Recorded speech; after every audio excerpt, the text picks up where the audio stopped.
ഗ്രാഫിക്ക ആണ് പ്രൊഡ്യൂസ് ചെയ്യുന്നത്. അതിനുവേണ്ടി എല്ലാ ഓർഗനൈസേഴ്സ്, ഇതിൻ്റെ എക്സിക്യൂട്ടീവ് പ്രൊഡ്യൂസറായ സുജിത്ത്, എല്ലാവരും ഈ സിനിമ ഗംഭീരമാവണം എന്നുള്ള രീതിയിൽ തന്നെയാണ്. പിന്നെ നമ്മൾ പറഞ്ഞില്ലേ, നമുക്ക് ഇതിൻ്റെ വിജയമാണോ പരാജയമാണോ ഏത് രീതിക്ക് സിനിമ ഒന്നും നമുക്കറിയില്ല.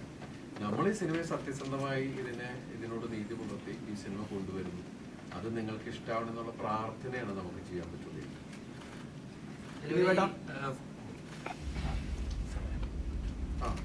എപ്പോഴെങ്കിലും ഈ സിനിമ സ്ക്രിപ്റ്റ് കേൾക്കുമ്പോഴോ അല്ലെങ്കിൽ ഈ സിനിമ ഷൂട്ടിംഗ് നടന്നുകൊണ്ടിരിക്കുമ്പോൾ എപ്പോഴെങ്കിലും ഒരു തോട്ട് ഉണ്ടായിട്ടുണ്ടോ, ഇത് ഈ സിനിമ റിലീസായതിനു ശേഷം ഇത് എങ്ങനെയെങ്കിലും കോൺട്രവേഴ്സി ആവോ, അങ്ങനെ ഒരു ചിന്ത പോയിട്ടുണ്ടോ? നമ്മൾ ടച്ച് ചെയ്തിരിക്കുന്ന കോൺട്രവേഴ്സി സബ്ജക്റ്റിൽ തന്നെയാണ്. കോൺട്രവേഴ്സി ആകാം, അതുകൊണ്ടാണല്ലോ ആദ്യം തന്നെ കേസ് വന്നത്. ഇല്ലേ പിന്നെ അതൊന്നും വരില്ലല്ലോ. കേസ് അവൻ വിജയിച്ചെങ്കിൽ തകർന്നു. പേര് മാറ്റം എന്റെ പേര് തങ്കച്ചൻ. വളരെ സീരിയസ് ആയിട്ടൊരു ചോദ്യം പോയി പോക്കണ്ടോ. അപ്പൊ അതെ, നമുക്ക് താഴെ പോട്ടെ. കൊണ്ടല്ല, നമുക്ക് ഓഡിയോ ആറൊക്കെ വെച്ചിരുന്നതാണ്. അപ്പൊ നിർത്താം നമുക്ക്. അല്ലല്ല, വേറെ എന്തെങ്കിലും ഈ തങ്കമണി വിഷയത്തില് ഈ പറഞ്ഞ വിക്ടിംസ് ഉണ്ടല്ലോ, കുറച്ച് പേരുണ്ടായിരുന്നു. അപ്പൊ അവരെ ആരെങ്കിലും എപ്പോഴെങ്കിലും നേരിട്ട് കണ്ട് സംസാരിക്കാനോ അല്ലെങ്കിൽ ആ സ്ഥലത്ത് നേരിട്ട് പോകാനോ അവസരം കിട്ടി? അത് നേരത്തെ പറഞ്ഞു. വെച്ചിട്ടുണ്ടെങ്കില് പുള്ളി 3.5 വർഷമായിട്ട് ഇത് റിസർച്ച് ചെയ്യുകയും തങ്കമണി പ്രശ്നത്തില് അന്നത് അനുഭവിച്ച ആളുകളെ നേരിട്ട് കാണുകയും ഇതിന്റെ പേരിൽ തന്നെ നാട് വിട്ടുപോയ ആളുകളുമായിട്ട് സംസാരിക്കുകയും സേനയിൽ റിട്ടയർഡായ ആളുകളായിട്ട് സംസാരിക്കുകയും അന്ന് ഇത് റിപ്പോർട്ട് ചെയ്ത മാധ്യമപ്രവർത്തകരായിട്ട് സംസാരിക്കുകയും അതിൽ എടുത്തു പറയേണ്ട ഒരു മാധ്യമപ്രവർത്തകന്റെ വേഷമാണ്. അതേ പേരിന് ചെറിയ വ്യത്യാസങ്ങൾ നടത്തിയിട്ടാണ് സിദ്ദിഖ വേഷം ചെയ്തിരിക്കുന്നത്. അദ്ദേഹം ഇന്നും ജീവിച്ചിരിപ്പുണ്ട്, അദ്ദേഹം ഇന്നും ജീവിച്ചിരിപ്പുണ്ട്. അപ്പൊ അവരുടെയൊക്കെ വാല്യുബിൾ ഇൻഫർമേഷനും കാര്യങ്ങളും വെച്ചിട്ട് തന്നെയാണ് ഈ സിനിമ പ്രൊസീഡ് ചെയ്തിരിക്കുന്നത്. ഇത്രയും റിസർച്ച് ചെയ്ത സമയത്ത് എപ്പോഴും ഡെമോക്രസി എന്നത് ഒരു വാക്കായിട്ട് മാത്രം തോന്നിയിട്ടുണ്ടോ? എല്ലായ്പ്പോഴും അങ്ങനെയാണല്ലോ. അത് തങ്കമണി സംഭവത്തെ ആദരിച്ച് മാത്രമല്ലല്ലോ നമ്മളത് ചർച്ച ചെയ്യുന്നത്. അതൊരു വേറൊരു ഡിബേറ്റാണ് ഈ പറഞ്ഞ ഡെമോക്രസി എന്ന് പറയുന്നത്. എല്ലാ കാലത്തും ഈ പറഞ്ഞ വാക്ക് ഏതെങ്കിലുമൊക്കെ താല്പര്യങ്ങളുടെ അടിസ്ഥാനത്തിലുള്ള ബ്രാക്കറ്റിനുള്ളിൽ നിൽക്കുന്നതാണ്. അത് തങ്കമണി സംഭവം വെച്ച് നമുക്ക് ഡിബേറ്റ് ചെയ്യാൻ പറ്റും, അത് വെച്ച് മാത്രം ഡിബേറ്റ് ചെയ്യാൻ പറ്റുന്നതേ അല്ല.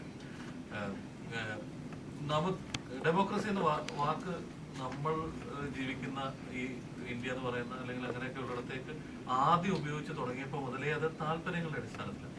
അതൊരു വലിയ വിഷയമാണ്, ഞാൻ അതിലേക്ക് പോകുന്നില്ല. എല്ലാ കാലത്തും അത് നമ്മുടെ ഡെമോക്രസിയെ നിയന്ത്രിക്കാനായി ചുമതലപ്പെടുത്തുന്നവർ അവരവരുടെ താല്പര്യങ്ങൾക്കനുസരിച്ച് അത് കൈകാര്യം ചെയ്യും. അത് തങ്കമണി വെച്ച് മാത്രം ഡിബേറ്റ് ചെയ്യേണ്ട ഒരു വിഷയമാണെന്ന് ഞാൻ വിചാരിക്കുന്നില്ല. അത് എല്ലായ്പ്പോഴും അങ്ങനെയാണ്, താല്പര്യങ്ങളുടെ അടിസ്ഥാനത്തിലാണ്.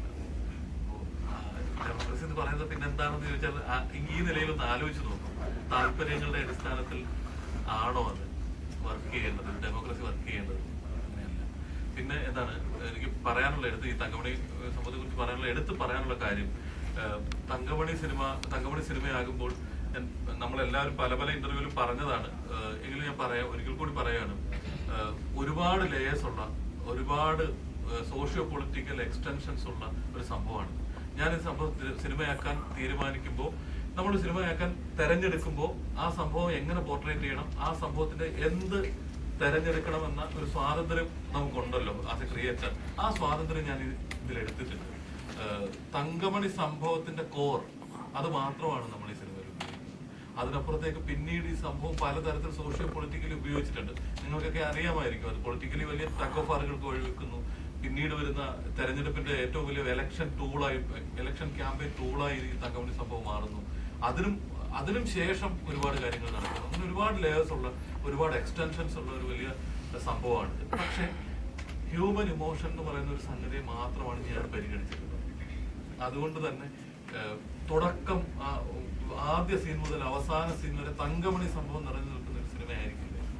മറിച്ച് ഇതിലെ കേന്ദ്ര കഥാപാത്രമായ ആബേൽ ജോഷുവ മാത്തൻ എന്ന ചെറുപ്പക്കാരന്റെ ജീവിതവും അയാളുടെ കുടുംബവും അയാളുടെ ജീവിത പരിസരവുമാണ് നമ്മൾ പറയുന്നത്. ആ ജീവിത പരിസരം എന്ന് പറയുന്നത് തങ്കമണിയാണ്. അപ്പൊ ഹ്യൂമൻ ഇമോഷൻസിനെ, മാനുഷികമായ വികാരങ്ങളെ മാത്രം കോൺസെൻട്രേറ്റ് ചെയ്യുന്ന തങ്കമണി ഇഷ്യൂവിലെ കോറായിട്ടുള്ള ആ സംഗതിയെ മാത്രമാണ് നമ്മൾ എടുത്തിരിക്കുന്നത്.